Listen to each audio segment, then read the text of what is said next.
Bom dia, boa tarde ou boa noite para todos os ouvintes aqui, as pessoas que estão assistindo. Meu nome é Bruno Bedo, eu sou docente da Escola de Educação Física e Esporte da USP daqui de São Paulo, onde atuo na área de tecnologia e análise de desempenho.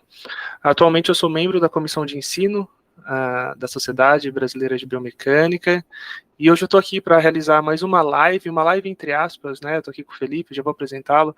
Uma live entre aspas, porque ela está sendo gravada por motivos óbvios. O Felipe não está no Brasil, então para a gente conseguir encaixar no fuso horário ia ser um pouco difícil. Então estamos gravando agora no comecinho de dezembro e ela vai ser publicada para vocês em breve. Então, essas lives são realizadas a cada 2 meses, essa é a última de 2023, tivemos com professores, professoras, e no ano que vem temos outros projetos além das lives, temos algumas coisas que estão sendo preparadas para todos os nossos associados e associadas. Então, essa é uma iniciativa da gestão que tem como sua missão promover e aperfeiçoar, né, e apoiar o aperfeiçoamento de profissionais científicos e técnicos na área de biomecânica. Então, gostaria de convidar todos que se inscrevam no canal, deixem o seu like, toda aquela parte de youtuber, né, Felipe? Então, que isso nos ajuda muito. Então, e para quem não é associado, se associe, porque temos diferentes benefícios, como, por exemplo, as mentorias. Hoje, devido à live estar sendo gravada, não teremos a mentoria, mas nas outras lives nós tivemos, onde alunos e alunas tiveram a oportunidade de conversar com professores e professoras, tirando dúvidas sobre diferentes assuntos.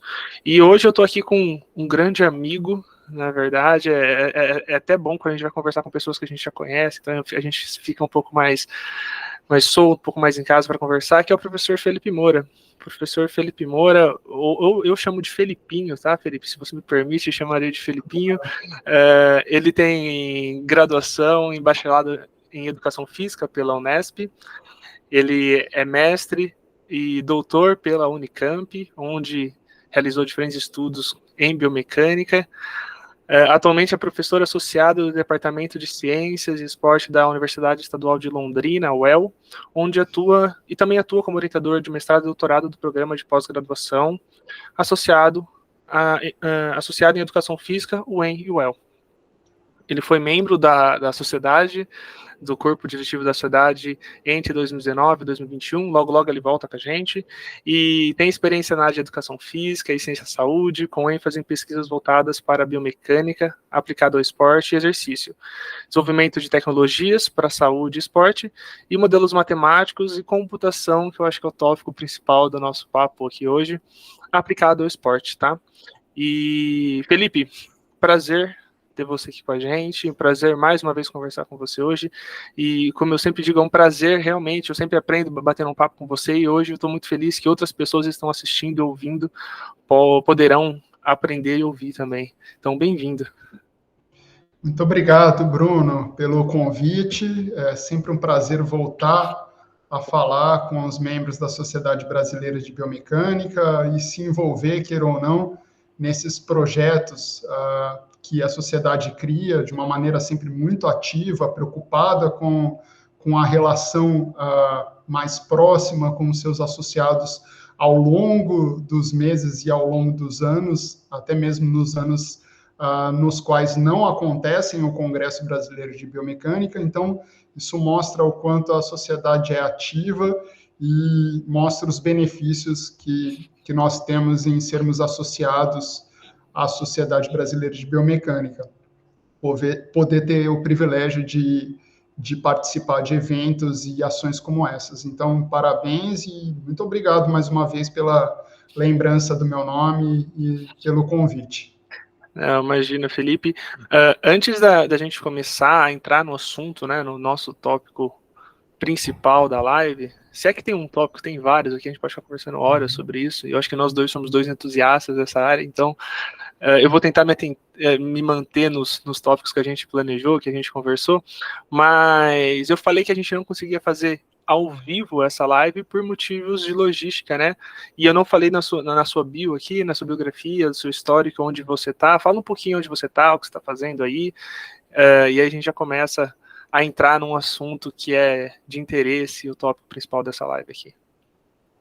Legal, Bruno. É importante você falar desse momento que eu estou vivendo, que foi fruto de um financiamento que eu recebi do CNPq. Então, antes de mais nada, já fazendo meu primeiro agradecimento ao CNPq, que foi um edital de apoio à pesquisa científica, tecnológica e de inovação, com bolsas no exterior. Então, uma dessas bolsas era a bolsa de pós-doutorado, que foi a bolsa que eu acabei sendo contemplado.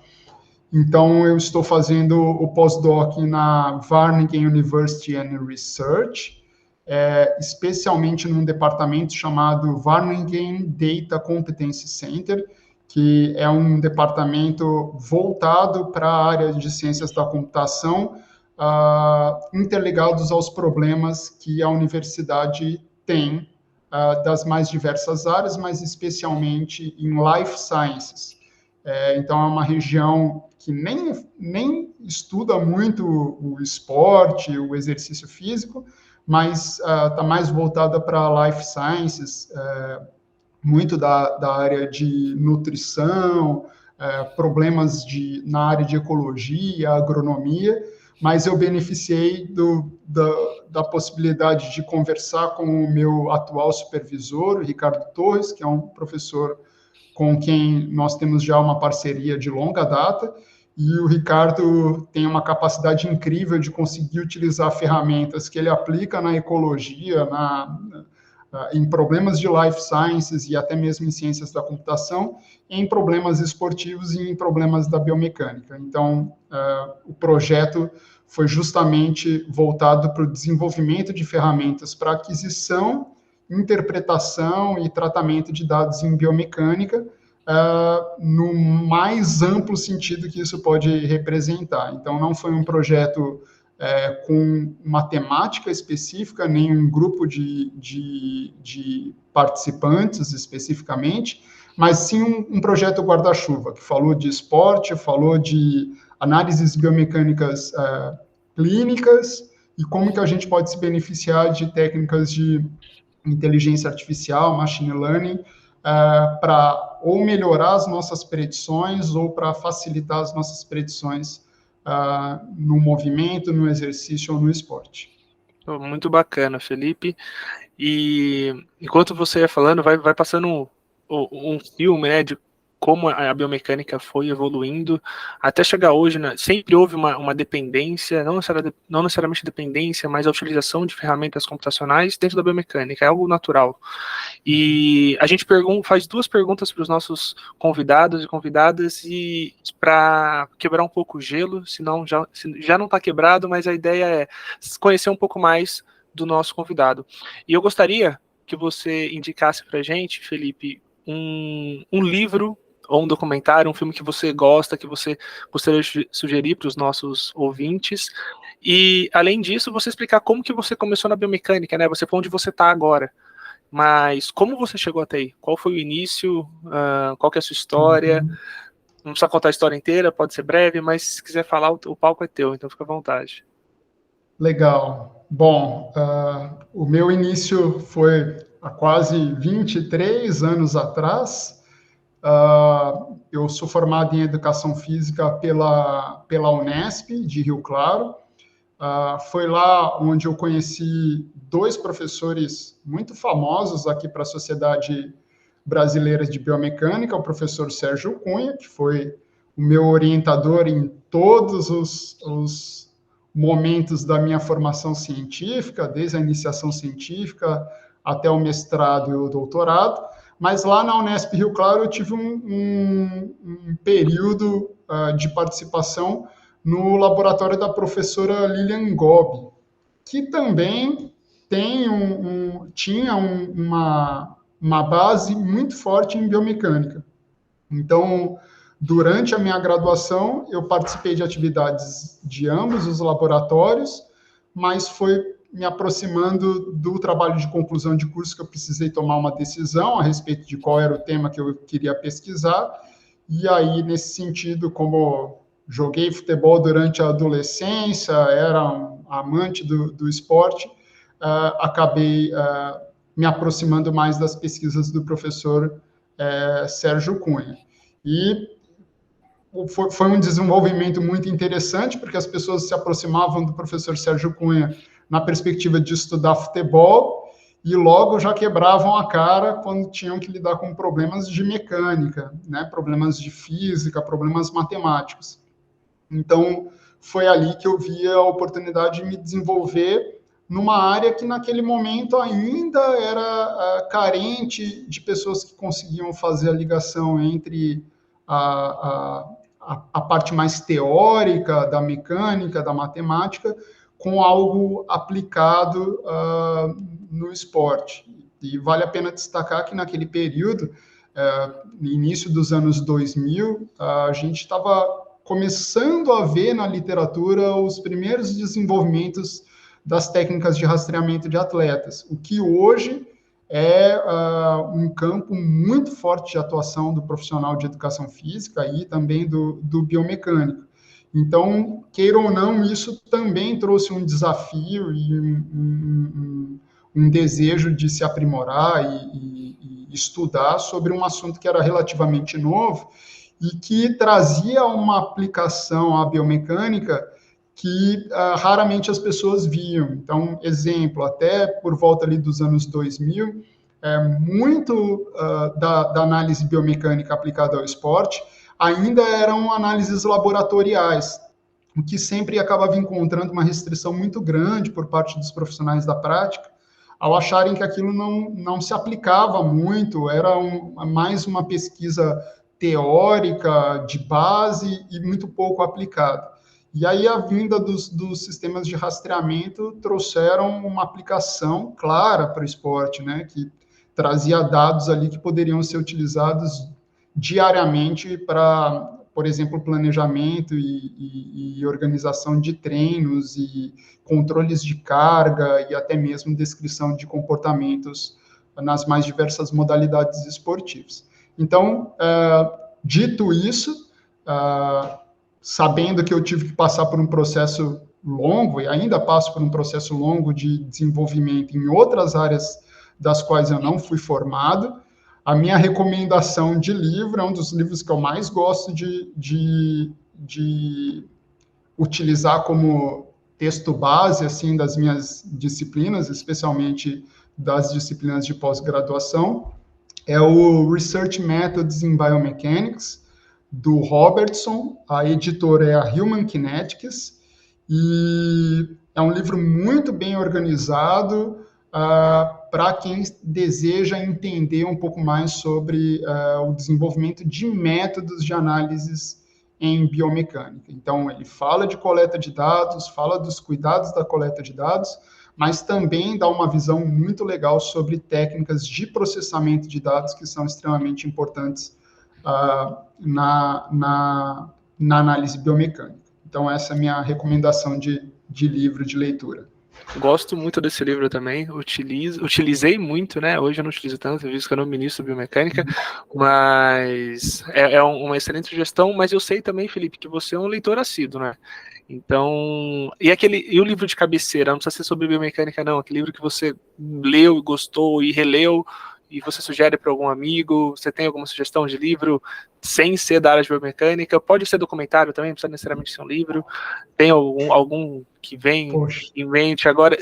Faz o seguinte, se você não tiver em mente agora, não responde, pode me falar, eu vou pensando, e no final da live você responde também. Fica à vontade. Eu vou fazer o seguinte, eu vou deixar essa surpresa para o final da live. Tá bom. Porque durante a live eu vou pensar, eu tenho sempre uma lista dos meus livros preferidos, mas até o final da live eu dou uma resposta definitiva de qual é o meu preferido. Combinado. Ô, Felipe, você comentou uma coisa que é interessante, né? O seu trabalho aí na Holanda atualmente, você falou que você fala muito da questão da coleta dos dados, processamento deles e análise. Então, quando a gente pensa em dados, né, isso na biomecânica e nas outras áreas também, é um trabalho complexo. Então, a gente tem que se preocupar como a gente vai coletar esses dados, e isso num laboratório de biomecânica, num campo, numa quadra, ou em outras áreas, como eu disse. e tentar otimizar essa coleta de dados, às vezes é muito importante, porque isso demanda tempo.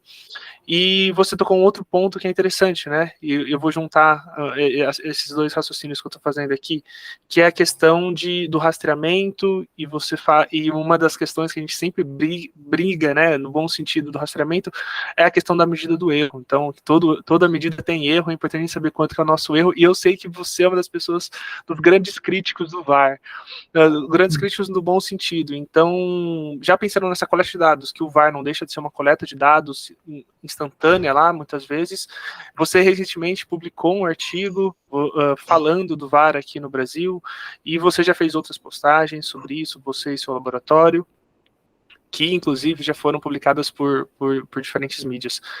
Me fala um pouco sobre esse trabalho, qual que é a sua crítica ao VAR e essa briga que você está comprando aí.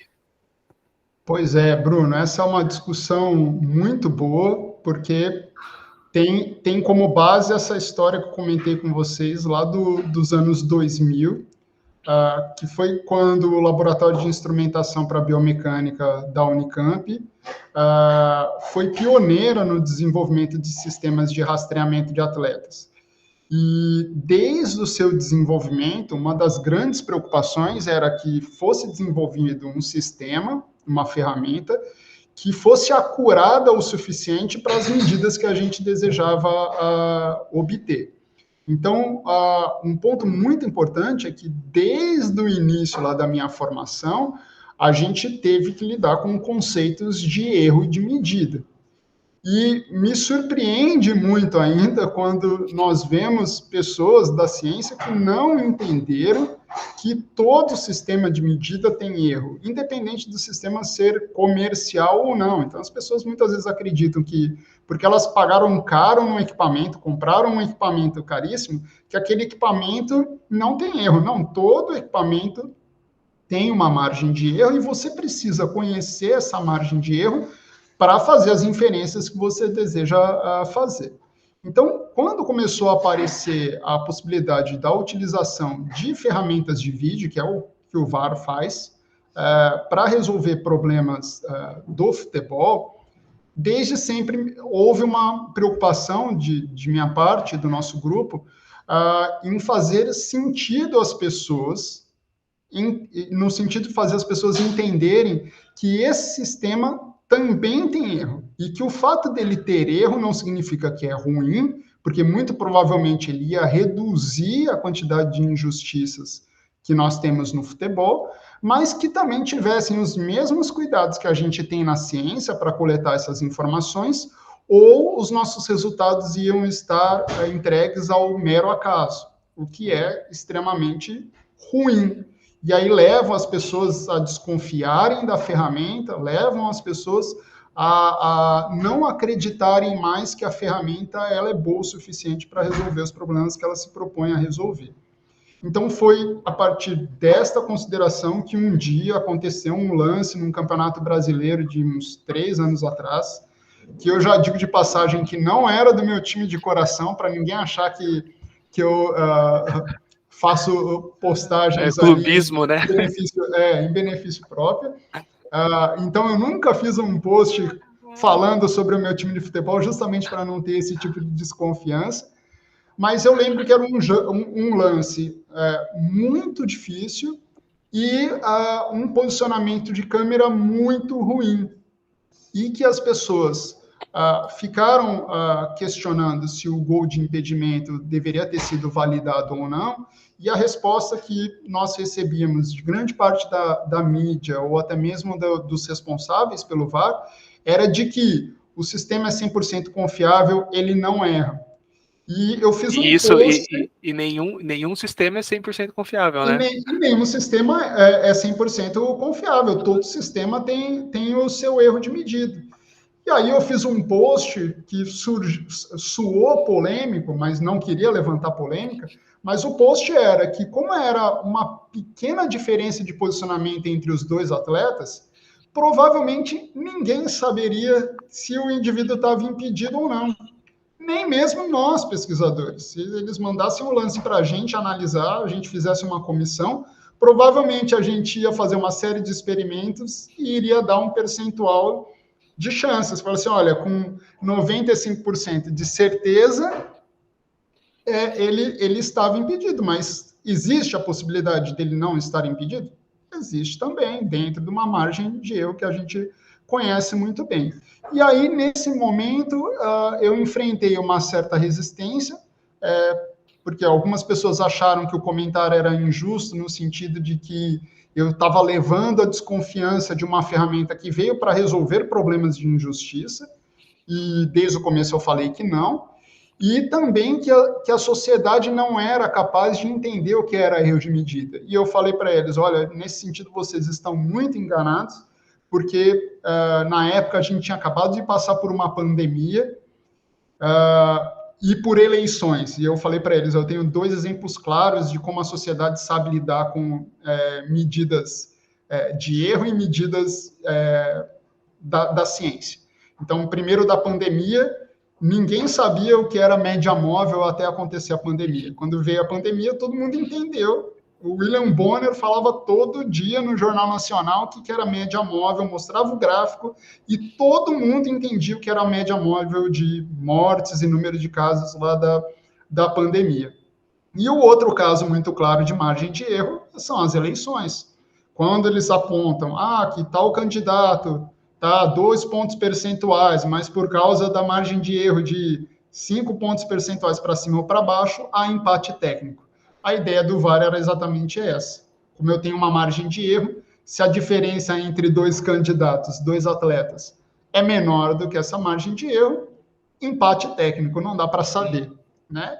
E foi nessa série de posts que a ESPN entrou em contato, queria entender um pouquinho mais, queria saber dos estudos de biomecânica relacionados a isso, e aí surgiram uma série de entrevistas. Dessas entrevistas surgiu o convite da Sociedade Brasileira de Biomecânica para dar uma palestra no Congresso Brasileiro de Biomecânica de 2019, e foi sobre esse assunto.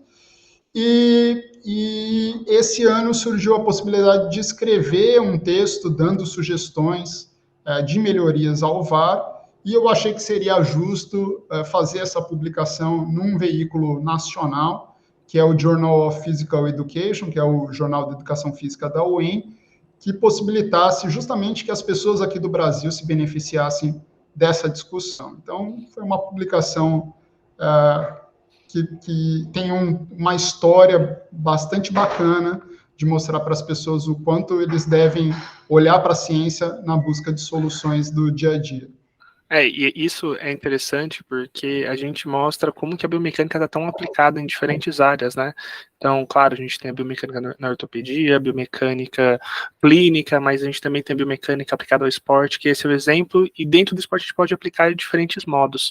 E qual que seria a sua sugestão para o VAR, Felipe? Então, poxa, para, claro, saber o seu erro, né? Isso ficou bem claro para a gente, mas qual seria, com um olhar biomecânico, com um olhar você como professor de biomecânica, qual sugestão, o que você faria, quais seriam as etapas para a melhoria do VAR? O que você acha que poderia ser feito? Bruno, não existem poucas soluções para esse caso, e aí tudo vai depender do quanto de investimento se deseja fazer nesse sentido. Então, por exemplo, uma das soluções é a solução que a FIFA trouxe para as grandes competições, como a Copa do Mundo, a Liga da UEFA, né, Liga dos Campeões da UEFA, que é o uso de 10 a 20 câmeras integradas, posicionadas em locais específicos do estádio, que permitem a reconstrução 3D de todo aquele volume gigantesco, e aí, usando técnicas de inteligência artificial, fazer a detecção automática dos segmentos corporais dos atletas, sincronizados a um acelerômetro que está fixado à bola, para se saber o exato momento que houve o último contato com a bola, e a partir desse momento fazer um recorte, fazer a reconstrução 3D dos segmentos corporais dos atletas que são candidatos a estarem na disputa ali pelo impedimento ou não, e checar a diferença entre as posições desses segmentos. Existe erro? Existe erro, mas a gente sabe muito bem, existem diversos experimentos, até laboratoriais, na biomecânica, que já mostram que só do fato de ter uma reconstrução 3D, você já diminui muito o erro de medida, a acurácia aumenta bastante. Sabemos quanto que é o erro desses sistemas 3D? No caso de rastreamento de atletas de futebol, não. Mas a gente tem outros movimentos mais controlados, como a corrida, o ciclismo e tudo mais. Então, esse seria o alto custo. Eu acho até que uma maneira mais barata de resolver, não resolveria, mas tiraria a questão da dúvida, né? É falar qual que é o erro. Então, se o evento acontecer dentro dessa margem de erro, o que imagino que ela não seja centímetros, como em alguns casos a gente vê, se o evento aconteceu dentro daquele erro, é a questão da dúvida. Então aí fica a posição do campo, do bandeirinha, enfim, essa é uma grande discussão. E você tocou num ponto, Felipe, que é muito interessante, eu sou suspeito para falar porque eu gosto muito, que é a questão da inteligência artificial na biomecânica. Sabemos que a IA, né, a inteligência artificial, está presente em todas as áreas e é uma curva exponencial, o quanto ela vai crescendo mesmo, e está cada vez mais próximo da gente, mas na biomecânica, e antes da gente falar especificamente da IA na biomecânica, como você definiria, né, o que é a inteligência artificial e como ela pode ser aplicada na biomecânica? Se você puder dar alguns exemplos do que você tem feito, o seu grupo tem feito, eu tenho visto alguns trabalhos muito interessantes, e você pode falar de alguns que você está desenvolvendo aí também, mas assim, o que seria a IA, no caso, e qual que é a sua diferença, principalmente com a aprendizagem de máquina ou machine learning, como que você consegue diferenciar isso? Legal. Só complementando a sua ideia no tópico anterior ainda, da resolução do problema do VAR, né?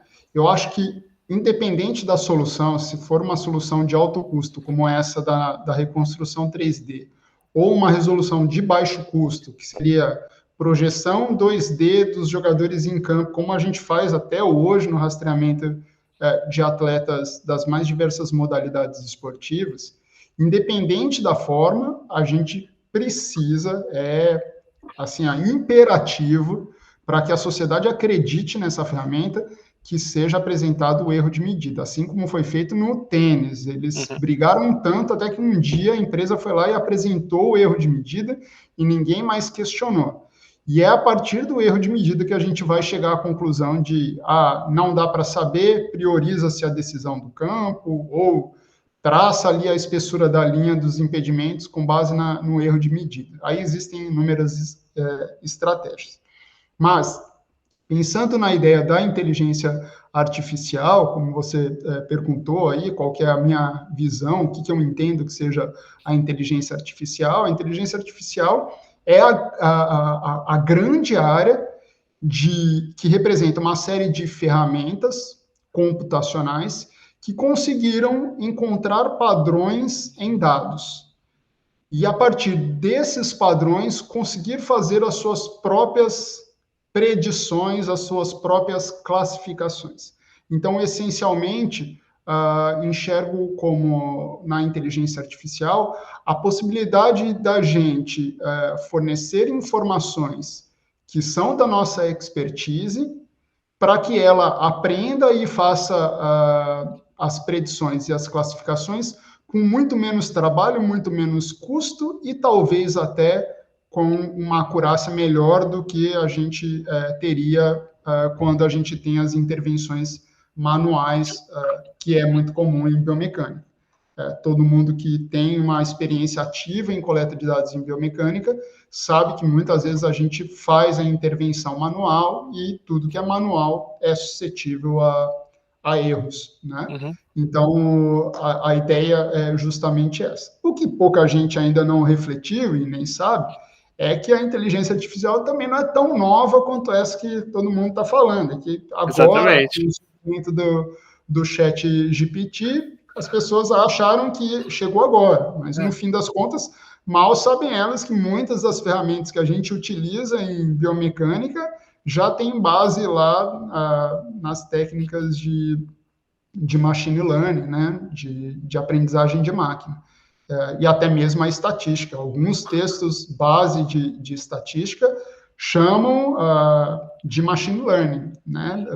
Não dão o nome de estatística, mas dão de machine learning, que é justamente pegar conjuntos de dados e fazer predições a partir do que ele aprende desses dados. Até Então, se a gente olhar, né, a inteligência artificial, se a gente olhar na década de 60, 70, ela já estava lá.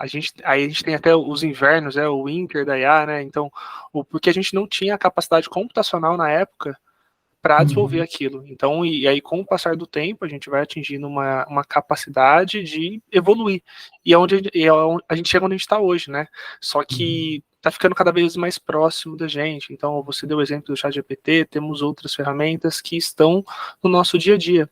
E entrando na área da biomecânica, uma que chama muito a atenção, eu já vi diversas pessoas utilizando aplicativos, e é algo que o meu grupo tem se dedicado a estudar um pouco, eu sei que o seu grupo também, assim como os grupos no Brasil, é a questão da visão computacional.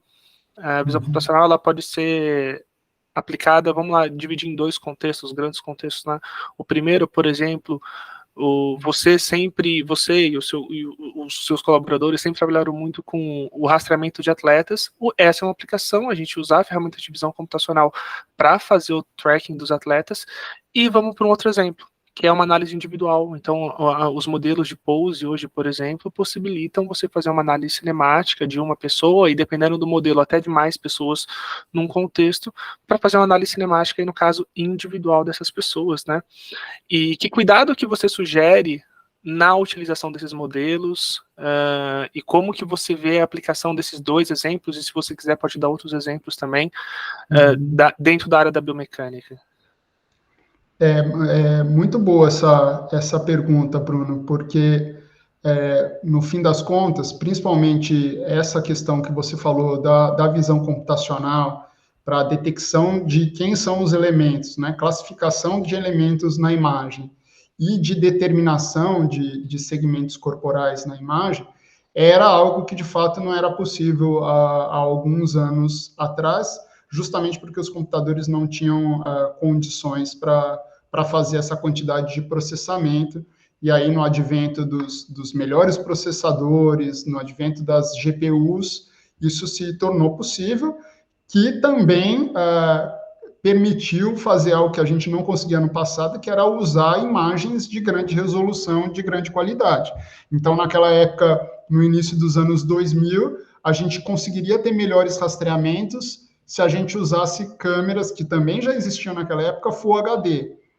Só que os sistemas de programação, ou até mesmo de escrita de softwares, tinha restrição de memória, a gente não conseguia fazer programações acima de 2 GB, existia uma trava do Windows para isso. Então, perdia-se resolução e, consequentemente, perdia-se qualidade no resultado ali da técnica. Então, esse é um primeiro ponto que tem sido bastante possível e é atual dentro da área de biomecânica, que é a possibilidade de rastreamento ou de análise de movimento sem marcadores. Desde o rastreamento já era sem marcadores, é que a gente não tinha a proposta de fazer análise por segmentos. A outra possibilidade, Bruno, é trabalhar com os dados propriamente ditos, para fazer classificações e predições. Então, uma das grandes vantagens da inteligência artificial, eu tenho batido bastante nessa tecla, é redução de custo, é a possibilidade da gente coletar as mesmas informações sem grandes recursos. Então, existe um campo bastante interessante que tem, por exemplo, tentado, a partir de análises bidimensionais de movimento, predizer informações dinâmicas, como, por exemplo, carga articular, né, cargas do sistema propriamente dito, ou até mesmo reconstrução de dados que você não tem coletado, por exemplo, se você não tem aquele equipamento. Então, essa é uma linha que eu acho bastante promissora. Por exemplo, você, por meio de dados cinemáticos, conseguir predizer dados da sua plataforma de força durante a marcha.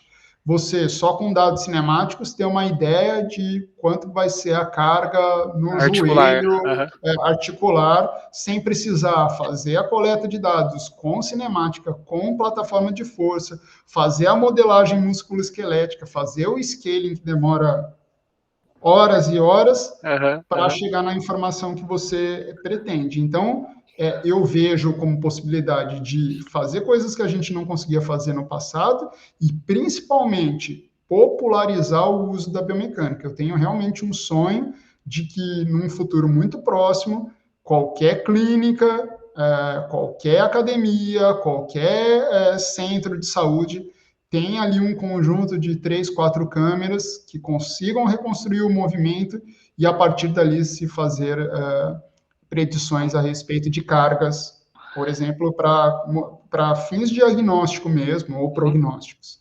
Mas Então, é acho importante... que é uma das grandes vantagens da IA. Eu concordo plenamente com você, e é importante destacar, né, Felipe, que o fato da evolução tecnológica está permitindo esse tipo de análise, embora estejamos ainda no começo, mas agora a velocidade só aumenta, então logo temos numa clínica, numa academia, a possibilidade de fazer uma análise cinemática, não só cinemática, mas também a gente ir para a parte da dinâmica também e prever alguns valores. Isso não tira o fato da necessidade dos equipamentos que nós temos hoje, né? Sim, Então, claro. porque a gente vai precisar validar de algum modo. O que é o melhor que a gente tem hoje? Para a gente saber o que exatamente, qual que é o nosso erro, para a gente não conseguir, não levar para o nosso aluno, nosso paciente, um valor errado, tá? E você tocou num ponto interessante também, eu gosto muito, que é a questão da gente determinar padrões, né? Então, quando a gente olha principalmente para os modelos não supervisionados, a gente enxergar, a gente não, na verdade, né? Buscar padrões, buscar resultados similares ou subgrupos dentro de um conjunto grande de dados, né? Então, por exemplo, quando a gente tem valores de uma equipe, duas equipes, três equipes, diferentes variáveis, carga interna, externa, e além disso, algumas variáveis que a gente pode calcular com dados posicionais dos atletas, a gente determinar padrões aí dentro. Então, isso pode ser aplicado também à análise clínica mesmo, análise biomecânica do indivíduo, a gente conseguir buscar padrões dentro de algumas variáveis e dentro de alguns grupos, né? Perfeito. Eu acho que essa é uma aplicação bastante interessante e também reforço a ideia de que isso não significa que as pessoas devem, nesse momento, parar de investir nos equipamentos. Nenhum momento... aliás, não estamos no momento ainda. Existe ainda um longo caminho. Eu tenho um costume de repetir isso aos meus alunos. O que é bom para a computação, muitas vezes, não é bom para a biomecânica. Então, existe também um caminho muito longo do que já foi visto como algo promissor na computação, mas quando chega na biomecânica, realmente ainda falta desenvolvimento. Então, bom, você tem trabalhado com isso e as pessoas têm acompanhado os nossos trabalhos com futebol. Existem inúmeros modelos de rastreamento de atletas que são apresentados mais pelo pessoal da computação do que pelo pessoal da biomecânica ou do esporte. E aí, algo que nós temos reforçado bastante é que os modelos são ótimos para reconhecer quem que é jogador e quem que não é, mas ainda são muito ruins para fazer a associação temporal desses atletas. Então, não existe ainda um modelo bom, computacionalmente falando. Por mais lindo que apareça lá nos artigos, eles colocam trechos pequenos. Quando você vai para a prática dos 90 minutos, fazer o rastreamento de todos os atletas, você vê que o sistema ainda é muito falho. E, além de tudo, se for bom, a gente ainda precisa ver o quanto que ele é acurado, pensando ainda no sistema de calibração adequado para esses casos. Então, tem um longo caminho ainda. Não temos solução para tudo ainda. A gente está começando a pensar em soluções nesse momento. Quem acha que já temos solução para tudo usando a inteligência artificial, acho que está um pouco precipitado. E quando esses problemas forem resolvidos, nós teremos outros problemas, né? É um processo, é um ciclo, é contínuo isso. E eu vendo isso, né, ouvindo você falar e pensando nos modelos, né, de rastreamento dos atletas, usando visão computacional, o maior problema hoje, que é um problema que a gente tinha quando fazia o rastreamento manual mesmo, que é a questão da oclusão. Então, quando um atleta ou uma atleta cruzam um com o outro, alguns modelos ainda conseguem corrigir eventualmente, dependendo da situação, mas em uma situação de escanteio, onde nós temos 8, 10 atletas lá dentro, para mais até, então fica difícil mesmo, e a ideia é que a gente consiga juntar tecnologias, usar diferentes meios para resolver esses problemas. E aí, Felipe, eu linko com uma pergunta, né?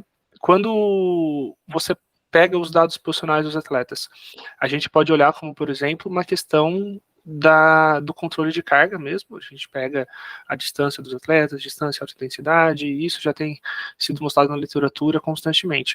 Mas também a gente pode ter um olhar um pouco mais complexo.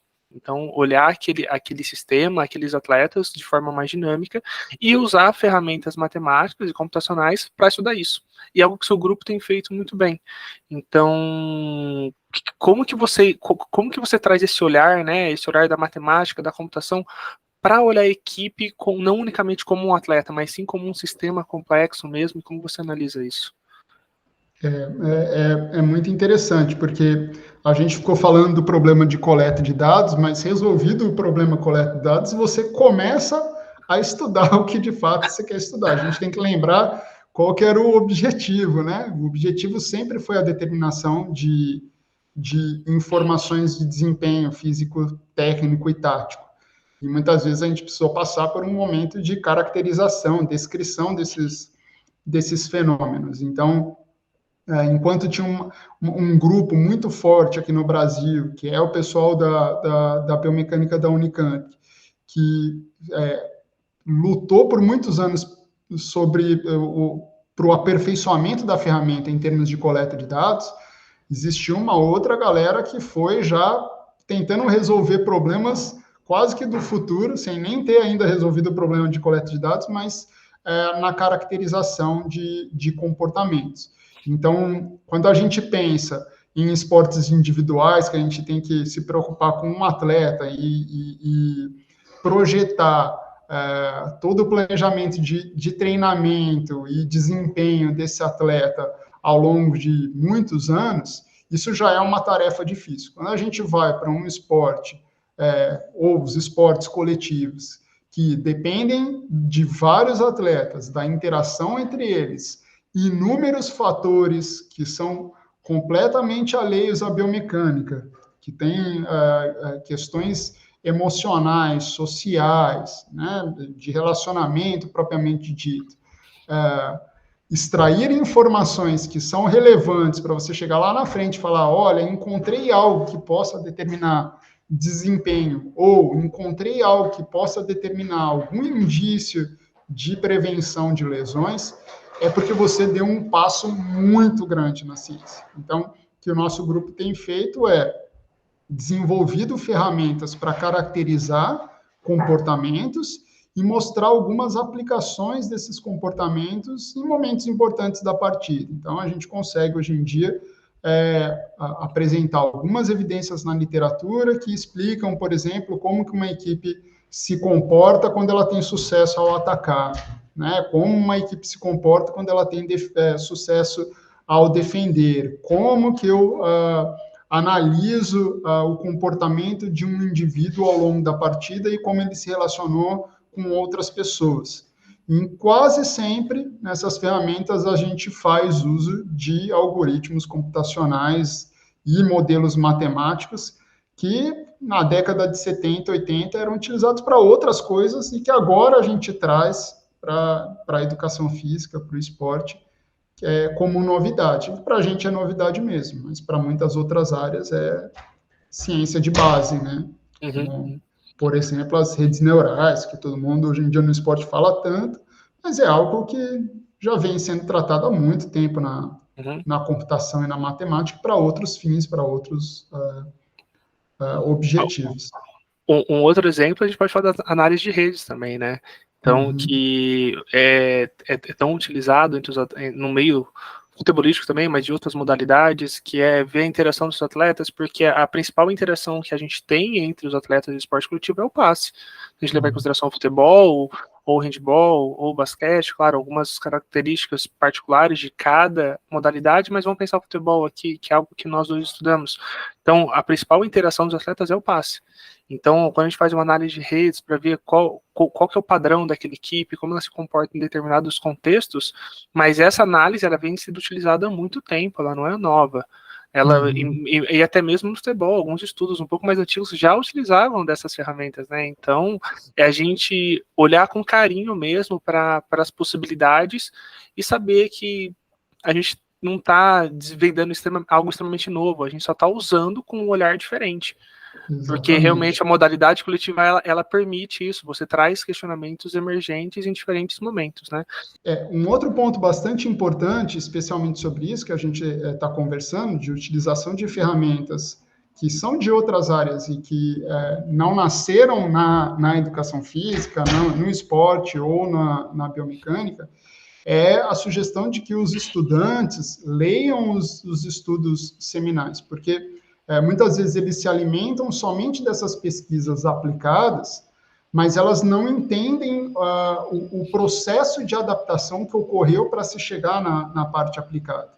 E muitas vezes essas adaptações não são das melhores, né? Ou foram adaptações que exigiram sacrifícios que muitas vezes ferem aquelas ideias levantadas inicialmente nos estudos seminais. Então, por exemplo, de redes complexas, existe uma galera do futebol que enche a boca para falar, nossa, o futebol, enquanto sistema complexo, de 22 elementos interagindo, né? Isso, se você for olhar lá nos estudos seminais de redes complexas, isso não era considerado uma rede complexa. 22 elementos interagindo não é uma rede complexa. Rede complexa é quando você tem milhões de elementos com pesos associados a cada um desses elementos, interagindo sob regras completamente diferentes e que muitas vezes mudam ao longo do tempo. Então, nem se compara com o que a gente tem no futebol. As pessoas falam, é complexo. Só para vocês terem uma ideia, o Google Maps que a gente usa hoje em dia é uma rede infinitamente mais complexa do que o que a gente usa no esporte, quando a gente considera a localização de várias cidades, vários pontos da cidade, diferentes caminhos com diferentes padrões que podem ser traçados, diferentes custos computacionais em termos de distância, né? Isso é uma rede complexa com milhões e milhões de nós, com milhões e milhões de interações entre esses nós, e a gente vai lá para o futebol que tem 22 elementos interagindo entre eles e chama isso de rede complexa, quando na verdade não é uma rede complexa. Né? Faz sentido. Embora haja uma complexidade no jogo mesmo, e ele tem as suas características de hierarquia, de você conseguir, de você ter um atrator lá dentro do jogo mesmo, mas o que a gente estava falando antes, a gente não pode seguir cegamente em um modelo, em uma teoria, mas sim respeitar essas teorias e realmente ter um olhar crítico. Lê-las e aplicá-las com um olhar crítico. E Felipe, seguindo finalizando nossa live aqui, que eu não quero tomar mais tempo da sua noite, embora o papo esteja sensacional, que eu vou terminar com 2 perguntas, tá? Eu vou fazer a primeira agora, e depois você responde, eu faço a segunda, e no final não esqueça do seu livro, tá? A primeira pergunta: quais os desafios, né, e limitações que nós temos hoje? Eu sei que são várias, então eu vou pedir para você ser sucinto, mas quais os grandes desafios e limitações que a gente tem hoje para aplicar modelos, aplicar a inteligência artificial mesmo na biomecânica atual? E a biomecânica, eu estou falando no contexto esportivo aqui, mas se você quiser falar lá no contexto clínico também, sinta-se à vontade. Eu ainda acho que o grande desafio, pelo menos nos problemas de pesquisa com os quais nós temos tratado, é a quantidade de dados disponível. Eu tenho levantado essa bandeira, que eu acho que ainda a biomecânica não se atentou sobre a necessidade de compartilhamento de dados. E isso seria extremamente importante justamente para essas ferramentas de inteligência artificial que podem lá no futuro reduzir custo e permitir que milhares e milhares de pessoas se beneficiem de sistemas completamente acessíveis para o dia a dia. Então, como uma boa parte das ferramentas de inteligência artificial dependem de dados rotulados com determinadas classificações, com determinadas predições, muitas vezes a gente não consegue treinar bons modelos ou gerar bons modelos por falta de dados. Então, existem pesquisas já nesse sentido na computação, chamada de data augmentation, que é a ideia de gerar dados generativos ali, tem um termo correto para isso que eu vou lembrar daqui a pouco, mas gerar dados a partir de padrões que você conhece para melhorar o seu treinamento, e aí, a partir desse seu treinamento, você ter um modelo que faz melhores predições, né? Então, existem essas possibilidades, mas ainda assim é dependente de etapas de validação. Tá? Então, eu acho isso. A maior limitação ainda é a gente obter dados suficientes para fazer um bom treinamento de máquina e que esse modelo seja genérico o suficiente para predizer e classificar dados nas mais diversas condições. Excelente resposta, Felipe. E eu fiquei aqui refletindo, né, sobre como a gente pode montar esse database, né, esse data lake mesmo, que a gente pode juntar de dados para futuramente fazer análises mais robustas, digamos assim. E aí eu já linko com a minha segunda pergunta, né? Essa eu acho uma sugestão que a gente pode deixar para os futuros biomecânicos, futuros pesquisadores de diferentes áreas, porque esse conjunto de dados não é só na biomecânica, mas sim para todas as áreas. Quando a gente for treinar modelos para outras áreas, precisaremos de um conjunto de dados de outras áreas também. Mas aí entra na minha segunda pergunta, Felipe. Não é nem uma pergunta, acho que é mais um conselho, mas se o conselho fosse bom, a gente não dava, a gente vendia, né? Mas os seus conselhos eu confio. Então, quais conselhos você daria pensando nessa evolução tecnológica que a gente está passando constantemente, principalmente com esse avanço da informática, da computação na nossa área? Qual conselho você daria para os profissionais que estão em processo de formação, para os alunos e alunas, e também para os profissionais que estão na área e gostariam de evoluir um pouco nessa área?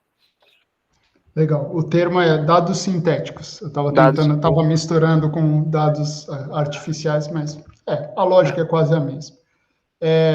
Bom, recomendações, né, sugestões ou conselhos. É sempre muito difícil dar esse conselho, porque a resposta, teoricamente, ela é mais fácil do que parece, né? O conselho é sempre estudar aquilo que você gosta de estudar, aquilo que você tem prazer. Qualquer coisa que foge disso não será de longo prazo, não será de longa duração. Então, isso não significa que estudar coisas que a gente gosta não tenha as suas dificuldades. Tem, mas a gente consegue superá-las com mais facilidade do que uma coisa que a gente não gosta. Mas, especialmente sobre essa área, Bruno, eu acho que vale a gente recordar a história da própria biomecânica. A biomecânica, quando começou a ser ventilada lá a partir da metade do século passado, né, nos anos 60 e 70, surgiu de pessoas que eram realmente da mecânica, que tentaram trazer conceitos da mecânica para serem aplicados no movimento humano. Então, foram pessoas que eram de uma área e começaram a abrir o diálogo com pessoas de outra área, e daí surgiu uma nova ciência, que é a biomecânica. Se naquele momento um grupo de pessoas fosse completamente contrário ao surgimento dessa conversa, desse diálogo, ou até mesmo da sobreposição de estudos de duas diferentes áreas, dificilmente a gente teria a área da biomecânica que a gente tem hoje. Essa é exatamente a mesma analogia que eu trago para a inteligência artificial e a biomecânica e a educação física, a fisioterapia e todas as áreas da saúde. É uma corrente inevitável, a gente está vendo a criação de uma nova ciência, então não dá para lutar contra ela, o legal é contribuir para a discussão. E contribuir para a discussão é, de fato, se você é de uma área, se dedicar ao estudo dessa área complementar, ou vocês não vão conversar a mesma língua. E, da mesma maneira, ser aberto a sugestões e intervenções de outra área, sem aquela necessidade de um protecionismo, de como se aquela área tivesse dono, né?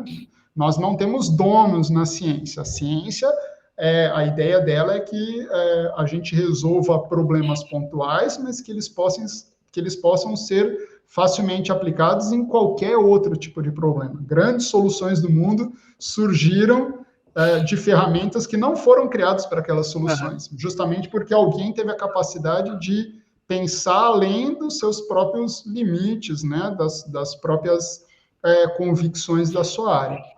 Então, a minha sugestão é, se quer usar a inteligência artificial ou as ferramentas de machine learning, deep learning, estudem as ferramentas e não sejam usuários somente das ferramentas, que é a minha maior preocupação. Hoje em dia, todo mundo aperta Enter, né? Então, já tem um monte de coisa de determinação de pose, de detecção de segmentos, que as pessoas estão pegando códigos prontos, estão simplesmente rodando. A função delas é inserir o vídeo e extrair a informação, sem nenhum senso crítico por trás disso.